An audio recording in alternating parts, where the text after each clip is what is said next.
What's up, legends? Welcome back to my Unmatched Strategy Guide series. Before I begin with the usual proceedings, I want to make 3 mini announcements. First, the first hero from Battle of Legends Volume 2 was recently revealed. It is Yanenga, a stallion-taming archer princess from Burkina Faso who has a personal vendetta against wheat. And 2 of her cards were unveiled, and she looks like a total badass. So that's super exciting, and I can't wait for more sweet deets about the other characters in this set to come out. The second announcement I want to make is that the first community tournament finished like 2 weekends ago. Congrats to Prospero for grinding through 12 games in 2 days to become the first unmatched champion of the world, or something like that. The whole thing was streamed on Twitch and then uploaded to YouTube, links in the description. And I highly recommend watching some, if not all of it. But if you don't have time to watch 17 hours of other people playing a board game, I'll understand. And thirdly, King of the Woodland and commander of my comment section, Lord of the Board, has finally released the start of his Unmatched Strategy series this week. He started with Alice, and that video is super pretty. It's much more cinematic than mine ever will be, and it's super useful, and you should go check it out after this one and give the Lord some love. So anyways, this episode is all about the Invisible Man. This hero is pretty complex compared to previously discussed heroes, and in order to better understand his stats, we're actually going to switch things up and unpack his ability first today. Riveting stuff, I know. His ability says, at the start of the game, place 3 fog tokens in separate spaces in the Invisible Man's zone. When he is on a space with a fog token, add 1 to the value of his defense cards. He may move between 2 spaces with fog tokens as if they were adjacent. So there are 3 separate parts of this ability. The first is that when you are on a fog token, you get a +1 bonus to your defense cards, which includes both the blues and the purples you play to block enemy attacks. This is equivalent to the bonus Alice gets when she is small. However, your bonus only gets applied when you are standing on a fog token. It is not universal. This makes your defense cards a lot better. Your 2s become 3s, which are alright for defense, but your 3s become 4s, and that's huge because 4 damage is the usual baseline for if you won the combat cards. And if you can constantly block 4 damage, you'll deny your enemy a lot of after combat effects in addition to just blocking a lot of the damage. 4 value defense cards are very good, and your ability artificially gives you access to many of these. This ability also makes the few 4 value block cards in your deck into value 5s, which only occur naturally in Willow's deck, and 5 value block cards are just excellent defensive tools. The next part of this ability is that you may move between 2 spaces with fog tokens as if they were adjacent. This means you can teleport between fog tokens essentially, which makes you inconsistently mobile. I say inconsistent because you can really only move as far as your fog tokens are dispersed. And the third part of your ability says at the start of the game, all your fog tokens are placed in separate spaces in your zone. Interesting thing to quickly point out is that this means you do not start the game on a fog token, so you are potentially vulnerable to an aggressive turn 1 rush if you are going second. Anyways, you have card effects that let you move fog tokens, as well as to let your opponent move them, so your goal with these effects is to spread out your fog as much as possible so that your opponent has to chase you around the board and occasionally boost their maneuvers if they want to reach you. Whenever they get the chance to move them though, they'll try to move them closer together so that they can reach you wherever you go to easily attack you. So the movement between fog tokens makes you pretty mobile once they are spread out. And it'll be especially tough for move 2 characters to keep up with you. Poor Arthur needs some more cardio. And lastly, one thing I should mention strategically about these tokens is that you have tons of card effects that revolve around standing on them, along with your defensive bonus, and you can move between them, so there really isn't a reason for you to leave them. Except for the rare attack opportunity or some other specific niche situation, you should pitch a tent and camp out on your tokens the entire game. Let's look at his stats. He is a melee fighter with 15 health and a move value of 2. This is super interesting as he is the first solo hero I've ever discussed. He joins Bruce Lee and Jekyll and Hyde as the true solo heroes. And the Raptors can also be labeled as solo heroes, I guess, as they don't have sidekicks, but there's 3 of them, so I guess they are non-solo heroes. Regardless, the Invisible Man has a table reservation at the Unmatched restaurant for a party of 1. This means he's the only fighter on the board for you, so you have much less board presence than a typical duo. So you can't execute things like pins, and you have no sidekick to absorb damage for you. Positionally, your opponent will have a lot more control of the board, but your ability takes some of this power away from them as they have to react to where you and your fog tokens are. There are a few abstract pros to being a solo hero. All of your cards are usable by the same fighter, and there's definitely less thinking about where to move your hero when you maneuver, as instead of 2 or 4 people to move, you only move 1. Because of this, my tiny peanut-sized brain rejoices when I play solo heroes for the reduced cognitive load. Regarding your move value, you are mobile but in a limited sense, dictated by the position of your fog tokens, as I mentioned before. You also have 7 combat cards that can move you, but these often also rely on fog. Your needs in terms of mobility and movement from cards are a lot different than the needs of other heroes, and the fog tokens are a really useful tool in that department. 15 hero health is average, but again, your ability gives you a defensive buff, and you have 2 points of healing, so you certainly are no easy kill. However, in terms of health pool, the combined health of all your fighters, it's still 15 because you're all alone. You lack a sidekick, which often will take at least a few hits that your hero doesn't have to, but you don't really have that luxury because you're by yourself. 15 health is currently the second worst health pool in the entire game, ahead of only Bruce Lee, who has 14 health. On average, most teams will have an extra 5 hit points over you, but again, you have some healing and a defensive buff, so this difference is basically negligible. And lastly, deck composition. You have 14 unique cards, which is alright, and all but 2 of your cards are 2 copies each, which means you can run into some slight inconsistency when drawing, as most of your cards are only pairs and will show up in your hand less frequently than triplets.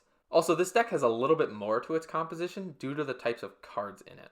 You have 8 schemes, the third most of any deck, which can give you trouble blocking if you draw all of them at once in clumps, so getting lucky with deck order and subsequent draws is kind of important for you. I played a game as Invisible Man against one of my viewers recently, shout out to Tater Tots, and his Sinbad just bonked me dead with an unblocked Voyage, as for a couple turns I didn't draw any blues or purples, and I was left only holding reds and yellows, and I just couldn't block the attack. But speaking of blocking, you have 6 blue cards, the most out of any hero.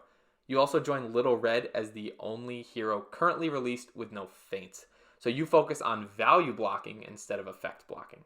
And lastly, because your ability works on both defense cards and defensively played versatile cards, the value on these versatile cards is slightly understated, so that with the +1 defense modifier from the fog tokens, they become good cards to block with, without already having high values to then be useful as damaging attacks. This is a good design feature in terms of balance, but can feel slightly frustrating when playing, as without your red cards, it's sometimes difficult to land damage on your enemies in combat. And before we look at the cards, we're going to talk about the Invisible Man's win condition. The Invisible Man, in my opinion, has a clear-cut path to victory, and his games follow the same pattern, which doesn't happen that frequently with other heroes, who win by gradually dealing damage through winning combats, and with no real endgame strategy or repeated turn structure besides just using their best attacks. For instance, Bigfoot typically just slaps opponents with the biggest card in his hand, and that's how he wins. It's pretty straightforward, and this is an exaggerated example for how most heroes will win games, but that's not how the Invisible Man's deck is structured to win. So anyways, the math equation for depleting your opponent's health total follows as such. You have 4 schemes with direct or automatic damage on them, and this damage adds up to 10. You also have 4 red cards that are or can be 5 value, and you'll usually get anywhere from 4 to 8 damage from all of these, maybe more in total depending on how lucky you are in those combats. And as I mentioned, your versatiles are understated, so you rarely can rely on them for damage, but because your ability will usually keep you alive for long enough to have one or both decks run out of cards, fatigue or exhaustion damage is likely to be a factor in your games. As a reminder of the rules, when you are required to draw a card from maneuvering or another card effect, and you cannot, all of your fighters take 2 damage.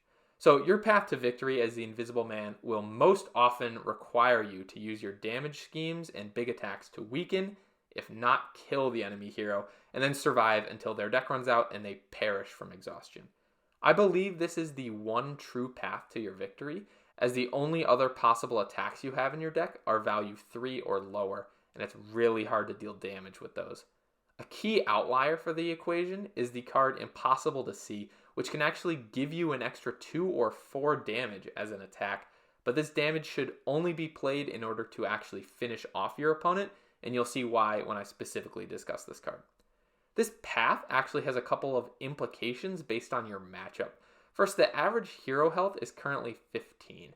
The guaranteed damage your deck can do ranges from roughly 14 to 18 points, maybe even 20 or slightly higher than that. This means you usually cannot afford to spend 7 points of your guaranteed damage on a sidekick without requiring a lot of fatigue damage to kill them.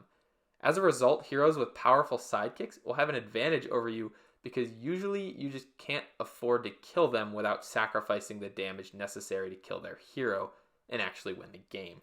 Merlin, Watson, the Huntsman, the Jabberwock, and most importantly, the Porter will be very useful against you because I don't believe you can spare 7 to 9 damage and still win the game, unless something goes horribly wrong for your opponent. Secondly, decks with healing can be a problem for you, as depending on how much they have, they might be able to heal themselves out of your potential damage range. There aren't many decks that have healing quite like Little Red or Alice, but in those matchups, I think the extra HP from heals is a huge factor for them.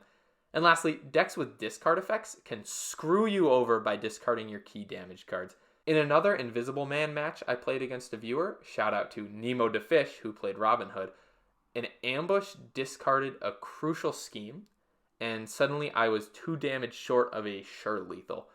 Losing to my viewers is a very humbling reminder that I am not special, I just post videos on the internet.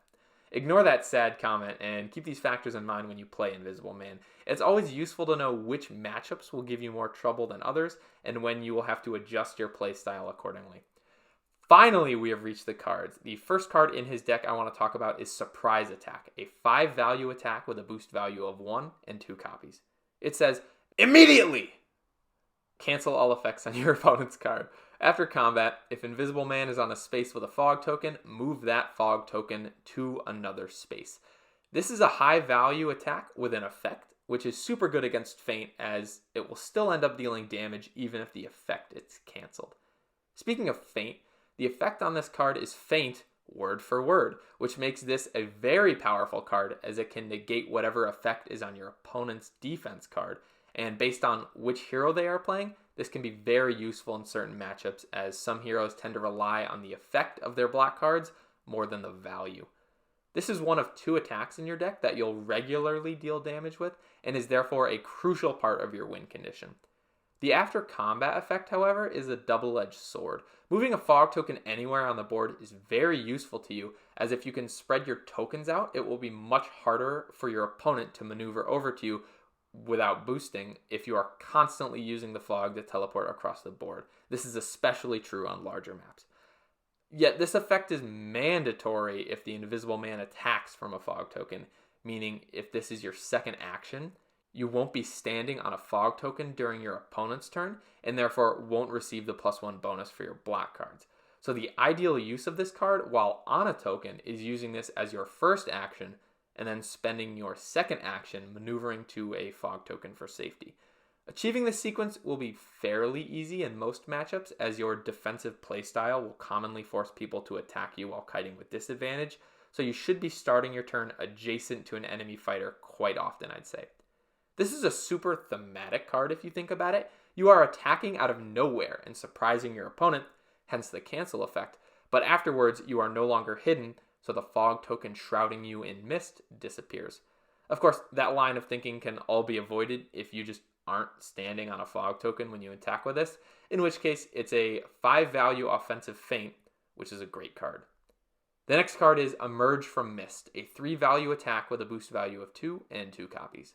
It says, during combat, if Invisible Man started this turn on a space with a fog token, this card's value is 5 instead. Pretty similar to Momentous Shift, except the requirement for the extra 2 attack damage is starting on a fog token and not a different space. If you start your turn on a fog token with an adjacent opponent, which you often will, this is pretty much a no-brainer. It's also particularly good as a first action, as your opponent might not be sure if you are playing this or surprise attack when they really want to feint this and really don't want to feint surprise attack.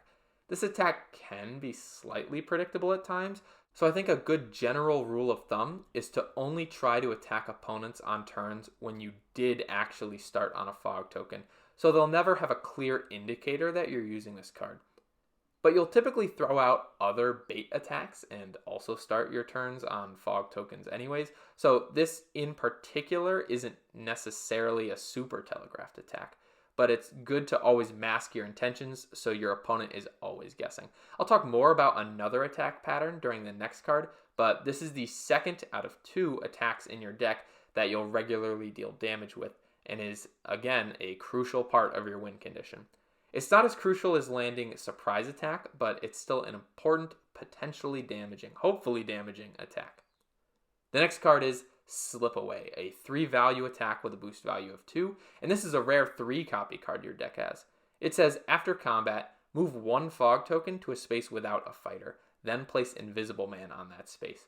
This is actually the Invisible Man's equivalent of an after combat move effect, but it's a lot better than a typical skirmish. It lets you move a fog token anywhere, an extremely useful effect, especially early in the game, and then you get to move to that token, moving you away from the enemy fighter and onto a fog token for the defensive bonus on your opponent's turn. This attack is not very good at dealing damage, as it's only a value 3, and it really sucks when the effect gets cancelled, but I'd rather this get cancelled than Emerge from Mist, and you aren't typically expecting much damage out of this anyways. If you are kiting with disadvantage, which you normally don't want to be, but if you are forced to because you have a full hand of cards, no schemes, and you have to actually move to your opponent to hit them, this is a good card to use in that situation. I think a good attack pattern is moving off of your fog to attack an opponent with this card, and hopefully it doesn't get canceled, and you can safely retreat. And then on a future turn when you kite with disadvantage, you can repeat that sequence, but throw in a surprise attack or an Emerge from Mist to catch your opponent off guard. Especially if you attack after starting on fog most turns, you'll keep your opponent guessing on which card you played, which, yeah, is how you typically try to pace your attacks as any hero, but as the Invisible Man particularly, you need your big attacks to land, so if you can use all 3 copies of this card to bait out their better block cards, that will set you up for success later in the game. While this card isn't that powerful by itself, it's a great auxiliary card for your better attacks. Now on to the schemes. You have 4 unique schemes, 2 copies each for a total of 8. These range from crucial auto damage dealers to strong utility effects that make this deck feel very thematic. The first one is Reign of Terror, a scheme with a boost value of 1 and 2 copies. It says, if Invisible Man is on a space with a fog token, deal 2 damage to any one opposing fighter. The clear comparison here is a Momentary Glance from Medusa's deck, which is another scheme that just deals 2 damage. One key difference, though, is that this scheme has unlimited range. It's not limited to only your zone or anything like that. It can damage a fighter anywhere on the board, from anywhere on the board, assuming you are on a fog token. But, why would you play this if you weren't? You have 2 copies of this for a total of 4 damage. And like I mentioned in the win condition section, I tend to save this damage for heroes specifically, but if an enemy sidekick was at 1 or 2 health and they weren't the porter, I'd feel fine using 1 copy of this to finish them off. This scheme, and non-draw schemes in general, make for a great use of an action to avoid drawing a card, which helps you delay the emptying of your deck. This is a useful and surprising source of damage, and the limitation of being on a fog token is so common, it's not really a limitation. The next card is Step Lightly, a scheme with a boost value of 1 and 2 copies. It says, deal 1 damage to 1 adjacent fighter. If Invisible Man is on a space with a fog token, deal 3 damage instead. Your opponent then moves a fog token up to 2 spaces. You can use this card without being on a fog token, but don't. 1 damage isn't worth it when you could deal 3 instead. When utilized in this way, both copies add up to 6, and with the 4 damage from Reign of Terror, that's 10 damage with no attacks necessary. This card has 2 requirements, adjacency and fog. Usually having an adjacent opponent is easy for the Invisible Man, as again, his tendency to play defensively means melee opponents will often kite with disadvantage and end their turn next to you. This also means you'll tend to also be on a fog token. But the one potential problem with this scheme comes when you are up against a ranged hero or Bruce Lee, as being adjacent to them is pretty uncommon, and being both adjacent and on a fog token will be very unlikely. You will probably need to use the card Rolling Fog as a setup, which we'll talk about in a second. And the last part of this card is the trade-off for dealing 3 damage. 3 damage doesn't seem like a lot, maybe, but it's actually a huge amount for a single card. And Once Upon a Time from Little Red's deck has shown how powerful dealing 3 damage is. As such, the downside for this effect is that your opponent gets to move a fog token 2 spaces. Now, I usually see one of 2 possibilities play out. The first is they move a fog token different than the one you're standing on, either closer to you or closer to the third token, and disrupt all your efforts to spread them out. The other possibility is they pull the rug out from under you and move the token you are standing on.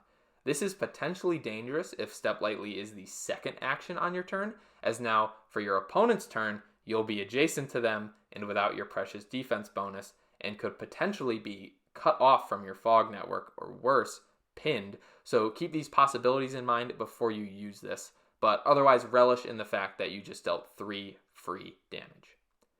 The next card is Rolling Fog, a scheme with a boost value of 1 and 2 copies.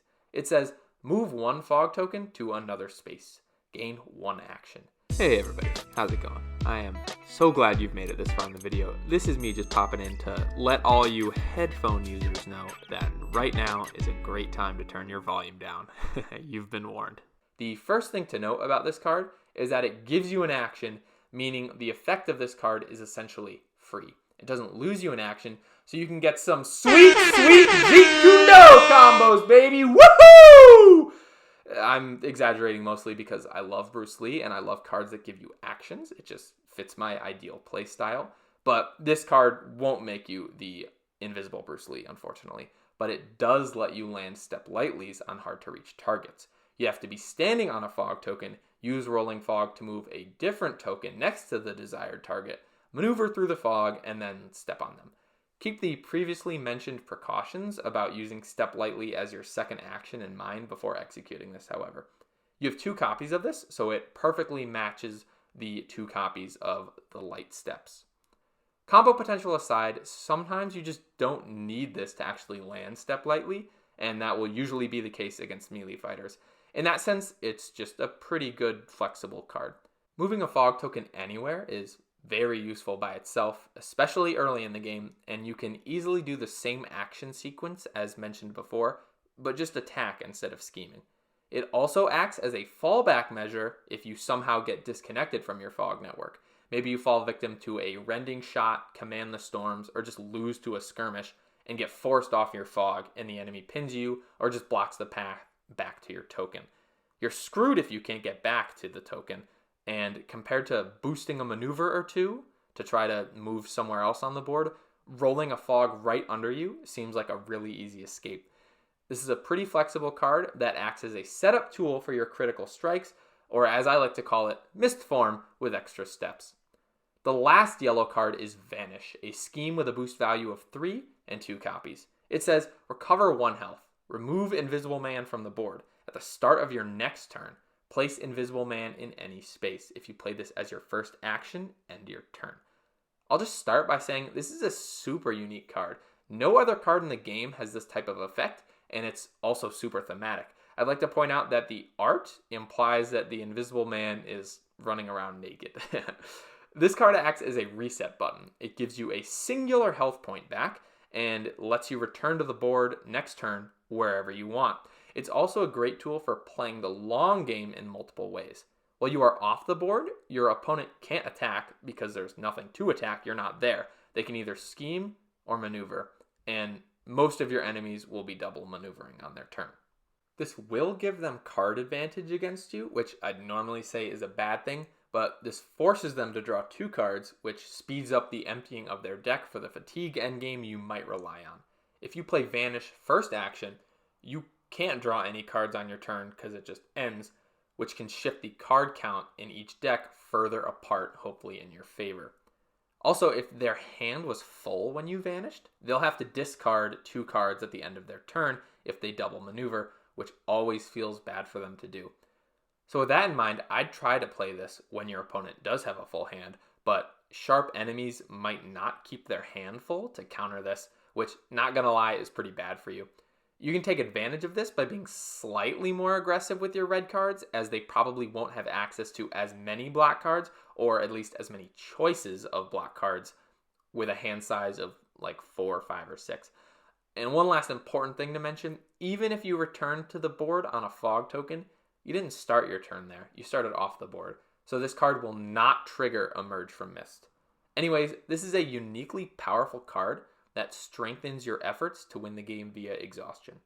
The first blue card is Lurking, a 2-value block with a boost value of 2 and 2 copies. It says, after combat, draw 1 card and choose 1 effect. Move Invisible Man to a space with a fog token, or move 1 fog token up to 3 spaces. This is a defense card, so it is affected by your ability. And value 2s aren't great for blocking, but value 3s are a pretty solid minimum to be satisfied with. This draws you a card, and it would almost be better if it didn't, as drawing a card will speed up fatigue, but you don't have that much card draw in this deck, so it's just an anti-hand depletion tool, which you can live with. The second part of this effect is a choice. I love choices on cards. It provides an opportunity to make a meaningful decision and reward players who make good ones. Your 2 options are Yeet Yourself or Yeet a Fog. Now, moving to a fog is useful if you are disconnected from your token network, although the value isn't great if you get attacked off the fog and play this as a block. It's also useful to fog hop from one to another if you want to escape your opponent's reach, even if you're already standing on a fog token. On the flip side, moving a fog token is useful to spread them out, especially early in the game. I feel like I've said that 7 times by now, and 3 spaces is a lot. However, remember, up to 3 spaces includes 0, so if you don't want to move any tokens or yourself from the other option, this is a viable choice. This is an interesting but not particularly powerful card. The next card is Coded Notes, a 3-value block with a boost value of 2 and 2 copies. It says, after combat, draw 3 cards, then choose 2 cards from your hand and put them on top of your deck in any order. Value 3 defense cards are interesting because with the fog bonus, they become value 4s, which are very good to block with. The effect draws you a card, but it's better than just drawing. You add 3 cards to your hand and put any 2 cards from your hand back on top of your deck, and these don't have to be of the cards you just drew. This can hide cards from an attacker's after combat peek at your hand effect, which doesn't happen often, but is great for you if this card lines up with an attack like that. Or you can just put back cards that you don't need right now. So your net gain is a card, but it's better than simply just drawing a card. And again, you don't necessarily want to draw cards, but I think the extra knowledge of your next 2 cards makes it worth it. A 4-value draw 1 is essentially Exploit, which I think is a very solid card, but even though this is defense only, it's better than Exploit with the effect, albeit with a slightly inconsistent value. And even at value 3, it's not terrible, but you really want to get your fog bonus on block cards as much as possible. The last blue is Into Thin Air, a 4-value block with a boost value of 1 and 2 copies. It says, after combat, move Invisible Man up to 1 space. Your opponent then moves a fog token up to 3 spaces. Value 4 blocks are great if you haven't figured that out by now, and with the fog bonus, this becomes a value 5, which is just top tier blocking.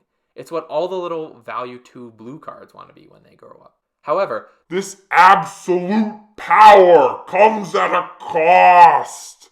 Just like Step Lightly, but we'll come back to this in a hot sec. The first part of this effect moves you up to 1 space, which is really only significant for moving through fog, but moving 1 space away from an enemy is still kind of good regardless of fog, and gives you another chance to impersonate Bruce Lee. But most of the time, if you do move 1 space from this, you will be moving from 1 fog token to another. Another thing to mention about these blue cards with move effects is that they are useful to play when you don't have an attack ready in your hand to play against your opponent. Often they'll end their turn next to you, and you can smack them and then move away from the fog. But cards like Into Thin Air and Lurking are useful when you lack a smackback in your hand and just want to get away now, or even prevent the rare double attack. Anyways, the downside to this card's value is the second effect. Your opponent gets to move a fog token, which is bad, and 3 spaces is a lot for them to move one. And if you are still wondering why this is potentially devastating for you, go back and listen to the part in Step Lightly where I talk about this effect again. But don't let that distract you from how good this card is, even with the negative addition. This is just such a good card, and it's so good at shutting down whatever your opponent plays. Unless it's a regroup, then you feel like a chump. So now for the versatiles. The first one is Covert Preparation, a 2-value versatile with a boost value of 1, and this is the one other card in your deck that has 3 copies besides Slip Away. It says, after combat, draw 1 card. Move 1 fog token up to 2 spaces, then your opponent moves a different fog token up to 2 spaces. To begin, it becomes a value 3 block when you use it on defense on a fog, which isn't great, so I would consider this to have the strongest case out of all your versatiles to be used as an attack, in the regroup sense, as a bait for your opponent's good black cards. You do have 3 copies of this, so throwing a few at your opponent will keep them guessing about when Emerge from Mist and Surprise Attack are coming. It draws a card, so it replaces itself in your hand, and typically that's also what regroup does. However, the second part of the effect is where this gets slightly more interesting. It allows you, and then your opponent, to move different fog tokens up to 2 spaces each. One thing that a viewer specifically told me to mention was that up to 2 includes 0, so you can pick a fog token, maybe the one you're standing on, and not move it just to deny your opponent from moving it. Thank you, Tater Tots. This is especially useful if you want to keep the token you are currently standing on where it is. Otherwise, you generally want to spread your tokens out, while your opponent generally wants to keep them together, so that line of thinking is usually what players will follow when deciding which tokens to move where. Giving your opponent the opportunity to move fog tokens is an effect seen on really good cards like Into Thin Air and Step Lightly, and the fact that this card has it too is kind of baffling to me because it was already fairly weak without that effect, and with it, it's certainly not very strong at all. The next card is Impossible to See, a 2-value versatile with a boost value of 2 and 2 copies. It says, immediately, the value of your opponent's attack or defense is 0 and cannot be changed by card effects. Other effects still happen. This is very similar to Big Eyes from Little Red's deck and Highway Robbery from Robin Hood's deck, as both of those cards also cancel values. If played as an attack, unless your opponent plays a block card with an immediately effect, you'll deal 2 damage to them, as the value of their card will be reduced to 0 and your damage will go through. This can be useful if you want to put added pressure on their health total, or you just need 2 damage to kill them. I wouldn't use this offensively in most situations, and certainly not if their health was above 4 or 5, as this is such a great defensive tool for you since you have no feints. When you play this on defense, you'll take no damage from the value part of your opponent's card. Impossible to See can therefore completely block cards such as Ancient Heirloom, Forever Hide, Beast Form, Larger Than Life, Momentous Shifts, and Voyages, which sometimes have high values to begin with, but can increase their values via effects. But Impossible to See says the value of your opponent's card cannot be changed by effects, so it almost acts like a feint in those scenarios, but also cancels the value. So it's actually better than a feint when the effects of your opponent's card has to do with its value. Other effects will still happen, such as movement or drawing cards, but because the attacker's value is 0, they will not win the combat, so skirmishes and similar if you won the combat cards will not trigger. Sure, it's similar to Highway Robbery in the sense that uncancelled it deals 2 free damage as an attack, but in most situations, I would try to shut down my opponent's biggest and best attack unless the damage would end the game, or put you in a position to end the game very soon. It enables you to play the long game and is a critical card to keep you alive long enough to draw your damaging schemes and attacks. Impossible to See is a great attack, but such a phenomenal defense card and one of the best, if not the best, value blockers in the game. The next card is Confound, a 3-value versatile with a boost value of 2 and 2 copies. It says, after combat, your opponent may choose to discard 1 card. If they do not, you may move each fog token to any other space. This is a 3-value card that will often be a 4-value due to your fog, in which case it's already a good card to block with. The effect offers an optional discard to your opponent, just like Steal from the Rich does. If your opponent is holding a bad or otherwise useless card, they'll probably discard it. if they don't discard anything, you get to move all 3 fog tokens wherever you want. This is a super powerful effect, especially early in the game, and I think it usually warrants a discard from your opponent unless your fog tokens are already spread out in an ideal manner, making this effect effectively redundant. The solution there is to not play this card if you wouldn't make good use of the effect. Slower heroes especially will really want to deny you this effect to prevent you from just running away the rest of the game. And I think most heroes will at least have to put some thought into whether or not they actually want to let you do this. Like most discard effects, this is more effective when your opponent's hand size is small, as the choice between further lowering their hand size and turning your fog tokens into free-range chickens is a tough decision. A comparison I can see for this card is actually Hiss and Slither from Medusa's deck, a 4-value block card that makes your opponent discard a card after combat. And I think that's a really strong card. And even when your opponent just discards a regroup, that's still a win for you, as regroups are really easy to bait against the Invisible Man because he tends to want to block everything thrown at him. And because you can never really cancel effects, regroup will always draw your opponent a card and maybe give them card advantage because their attack didn't cost them a card while you spent a card on defense. So I feel like this card is stronger on paper than it is in practice, especially on smaller maps. It probably isn't that useful there. But in the right circumstance, this can prove to be a tough decision for your opponent to make. It has really cool art. And lastly, we have Dreaming of Revenge, a 3-value versatile with a boost value of 1 and 2 copies. It says, after combat, if Invisible Man is on a space with a fog token, all opposing fighters on spaces with fog tokens take 1 damage. By now, many of you have probably thought, well, if the Invisible Man teleports between his fog so much, why don't I just plop my sidekicks on them so he can't move to them anymore? No idea where that accent came from, but this card is why. A card like Dreaming of Revenge needed to exist in this deck to prevent multi-sidekick heroes from parking their little minions on your fog token for the entire game. The auto damage will kill all 1-health sidekicks, so this forces them to be positioned close by or next to your fog instead of on top of it. However, singular sidekicks with much higher health totals will usually have no problem just eating the 1 or 2 damage this card will deal them, and that's a pretty viable strategy for them. For example, your opponent could leave the Porter on 1 fog token and position Sinbad in the middle of the other 2 so that no matter which token the Invisible Man goes to, Sinbad can maneuver to either one and attack him. Now, most people will usually just play around this card though, but its existence is important for keeping your fog tokens open and usable. If your opponent does actively play around this, you do actually have some opportunities to move fog tokens under them with card effects like Rolling Fog, Covert Prep, Confound, and Lurking. So if you are going to use this card offensively, I think a pretty good sequence of actions is using a Move Fog effect from a defensive card on your opponent's turn to move a fog token under one of their fighters, and then on your turn, use this as an attack to deal damage to the fighter you just moved the fog under.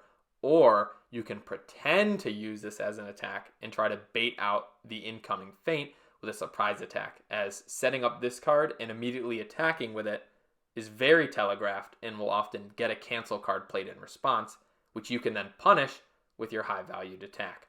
In that way, this card is another one of the purples I'd consider using as an attack, but really only if you can get the effect, as most opponents won't leave a fighter on a fog token for your turn, and you might have to manipulate the fog from a block card and use Dreaming of Revenge offensively. This is better on defense, buffed up to a 4 value, than it is on offense as a 3, but you might not get the effect that often on defense. An effect like this needed to exist on one of your cards, and it does change the way your opponent has to play, but it requires setup or your opponent to play a certain way, has a relatively weak payoff, and there's only 2 copies, so most games you won't get that much mileage out of it, and it will end up as a 4 value block card with no effect. And just like Little Red, there are no basic cards in this deck, part of the reason why this video will inevitably be on the longer side, so I'll get right into my final thoughts.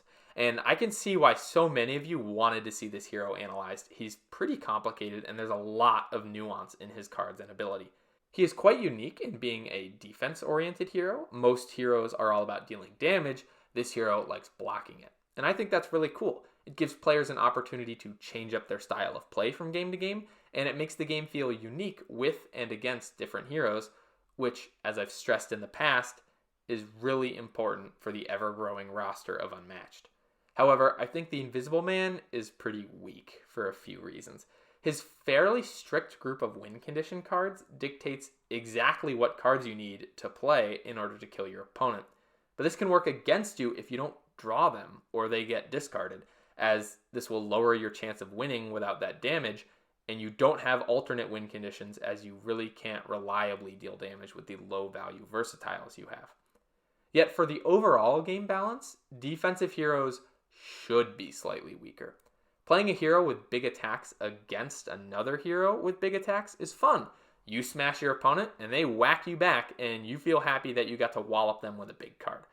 But playing a hero with big attacks against a hero who just blocks all your big attacks feels a lot less fun, as now the cool part of your deck is shut down. Damaging schemes can also feel very unfun because there's no player interaction. The combat mind games are the best part of this game. You are directly trying to outweight your opponent, and typically schemes ignore all of that. Reign of Terror just deals 2 damage to anyone on the board. That doesn't require skillful positioning or outthinking your opponent, and certainly isn't player interaction. Having a hero that just turtles up the whole game, playing high value block cards and avoiding damage just to burst you down with schemes, isn't that interesting to play against. And while this isn't entirely the Invisible Man's whole game plan, he still has to land an attack or 2 on you to actually kill you. If this style of play was supported by overpowered or even just better cards, it would be frustrating to lose to. Now, luckily, the Invisible Man is slightly on the weaker side, so a defensive playstyle is still present, but not dominant. So in summary, the Invisible Man is pretty weak, but in the name of fun and the overall context of Unmatched, that's a good thing.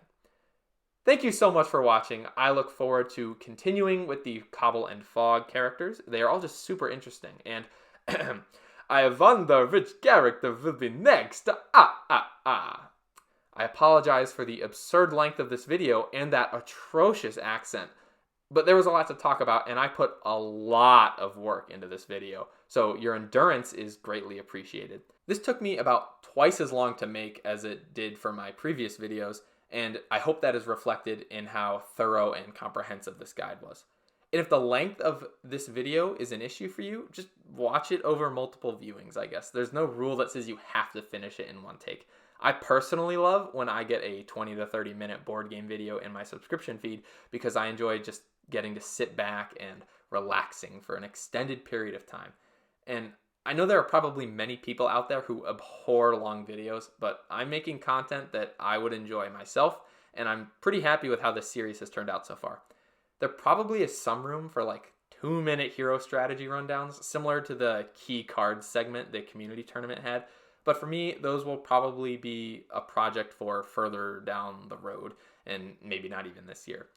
So anyways, I've made a long video longer by extending this conclusion chat, so I'll just leave this topic alone for now. Thank you for making it this far. Put some sort of fruit emoji or something stupid like that in your comment if you haven't fallen asleep yet. And as always, like, subscribe, and yeet!